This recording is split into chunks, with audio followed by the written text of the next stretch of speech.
ഞാൻ ഒരു 2-3 കാര്യം പറയാൻ വേണ്ടിയിട്ട് വന്നതാട്ടോ. അപ്പോൾ എല്ലാവരും സുഖമായിട്ടിരിക്കണമെന്ന് വിശ്വസിക്കുന്നു.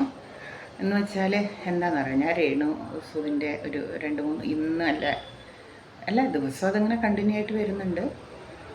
അപ്പോൾ ഞാൻ കണ്ടത് പറയുകയാണ്. അവളും അവളുടെ അച്ഛനും ഉണ്ട്.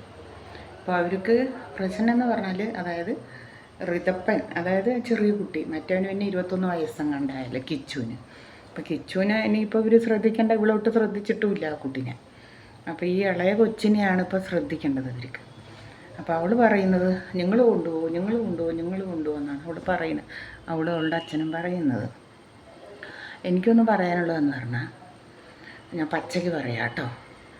ഉണ്ടാക്കിയവനെന്ന് പറഞ്ഞ വ്യക്തി മരിച്ചുപോയി. അത് പാവം സുധി മരിച്ചുപോയി.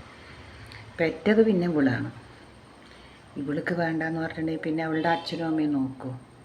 ഇവളിപ്പോൾ ഇങ്ങനെ അഴിഞ്ഞാടി നടക്കുകയല്ലേ, കുറേ ആണുങ്ങളുടെ പിന്നാലെ ഷൂട്ടിംഗ് ആണെന്ന് പറഞ്ഞിട്ട്, സിനിമയാണ്, ഇതാണ് ആൽബമാണെന്ന് പറഞ്ഞിട്ട് ഇങ്ങനെ നടക്കുകയല്ലേ. പിന്നെ ആലത്തൂരത്ത് ആ ചെക്കൻ്റെ കുടുംബജീവിതവും ഏതാണ്ടൊക്കെ തകരാറായിട്ടുണ്ട്. ആ കുട്ടീനെയും കൊണ്ട് അങ്ങോട്ട് പോകണേ അവ ശ്രദ്ധിക്കുമല്ലോ. അവൻ്റെ പിള്ളെ ശ്രദ്ധിക്കേണ്ട നന്നായിട്ട് രേണുവിനെ ചോറ് വാരി കൊടുക്കണോ, ഉമ്മ കൊടുക്കണോ, അടിയിൽ കിടക്കണോ, കെട്ടിപ്പിടിക്കണോ. അപ്പോൾ ഈ ചെറിയ കുട്ടീനെ കൊണ്ടുപോയിട്ട് പറഞ്ഞാൽ നോക്കില്ല. അവനേതായാലും ഒരു പെൺകുട്ടി ഉണ്ടല്ലോ. അപ്പോൾ എൻ്റെ ഇടയിൽ ഇതിനെയും കൂടി കൊണ്ടുപോയി പറഞ്ഞാൽ നോക്കുമല്ലോ.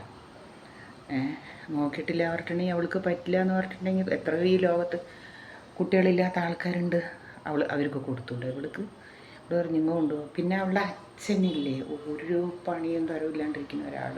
അയാൾ പണ്ട് കുരങ്ങ് ജന്മമായിരുന്നു. നമ്മളെല്ലാവരും കുരങ്ങന്നെ, ഇപ്പം എല്ലാവരും മനുഷ്യനായിട്ടുണ്ട്. പക്ഷേ അയാൾ കഴിഞ്ഞ ജന്മവും കുരങ്ങായിരുന്നു, ഈ ജന്മവും കുരങ്ങാണ്. അതുകൊണ്ടാണ് ഈ ചുമരൊക്കെ ഇങ്ങനെ മാന്ത് വീണ് വിരൽ കൊണ്ടൊക്കെ ഇങ്ങനെ കുത്തുക. അതങ്ങനെ ഇത് നോക്കുക എന്ന് പറഞ്ഞിട്ട് അങ്ങനെ പൊട്ടിപ്പൊളിഞ്ഞിട്ടുണ്ട് പറഞ്ഞിട്ടുണ്ടെങ്കിൽ ഒരു ചവിട്ടി വാങ്ങാൻ കാശില്ല, ഒരു ചോർച്ച മാറ്റാൻ കാശില്ല, ഒന്നും ചെയ്യാൻ കാശില്ല. ഇവള് ആ വീട് വിട്ടിട്ട് എറണാകുളം ഫ്ലാറ്റിൽ വന്ന് താമസിക്കണ്ടല്ലോ. എറണാകുളം ഫ്ലാറ്റ് എടുത്ത് താമസിക്കുകയാണെങ്കിൽ ഒരു മാസം 10-20,000 രൂപ വാടക കൊടുക്കണം. ആ 20,000 രൂപയും കൊണ്ട് ഇവൾക്ക് ആ വീട്ടിൻ്റെ ചോർച്ച മാറ്റിക്കൂടെ? അതൊന്നുമല്ല ഇവളെന്ന് പറഞ്ഞിട്ട് ഇപ്പം ഇങ്ങനെ നടക്കില്ല, ട്രൗസർ ഇട്ട്. ഇനിയിപ്പോൾ അടുത്തത് എന്താകും, ഷഡിയും ബ്രേസറും ഇട്ടിട്ട് അവിടെ നടക്കാൻ തുടങ്ങും. അതും നമ്മുടെ കണ്ണിൽ പിന്നെ താമസിയാതെ കാണാൻ പറ്റും. മനസ്സിലായില്ലേ? ഇതൊക്കെയാണ് അവളുടെ എന്ന് പറഞ്ഞിട്ടുണ്ടെങ്കിൽ എന്താ പറയുക. ഇപ്പോൾ കണ്ടൊരു വീഡിയോ. ഇവൾക്ക് ആദ്യം ഒരു ലൈഫ് ഉണ്ടായിരുന്നു എന്നാണ് പറയുന്നത്. അതുകൊണ്ട് സുചേട്ടൻ ആരും അറിയണ്ട, നീ ഞാനും അറിഞ്ഞാൽ മതി എന്ന് പറഞ്ഞിട്ട് ആരോടും പറയാൻ സമ്മതിച്ചിട്ടില്ല എന്നാണ് പറയുന്നത്. അപ്പോൾ അതും സത്യം തെളിഞ്ഞില്ലേ? അപ്പോൾ നിങ്ങൾ എല്ലാവരും ലൈക്ക് ചെയ്യുക, ഷെയർ ചെയ്യുക, സബ്സ്ക്രൈബ് ചെയ്യുക, അടുത്തുള്ള ബെൽ ബട്ടൺ അമർത്തണേ. ഓക്കെ, അപ്പോൾ ഞാൻ അടുത്ത വീഡിയോ ആയിട്ട് വരാം കേട്ടോ. നിങ്ങളുടെ സപ്പോർട്ടൊക്കെ എനിക്ക് വേണേ. അപ്പോൾ എല്ലാവരും കമൻറ്റ് ചെയ്യണം, ഞാൻ പറയുന്നത് ശരിയോ തെറ്റാണെന്നൊക്കെ കമൻറ്റ് ചെയ്യണം, എല്ലാം ചെയ്യണം. ഇപ്പോൾ കുറേ ഞാൻ ഇടുന്ന വീഡിയോയ്ക്ക് കമൻറ്റ് വരും, തള്ളേ എന്നാണ് പറഞ്ഞത്. ഞാൻ തള്ള തന്നെയാണ്.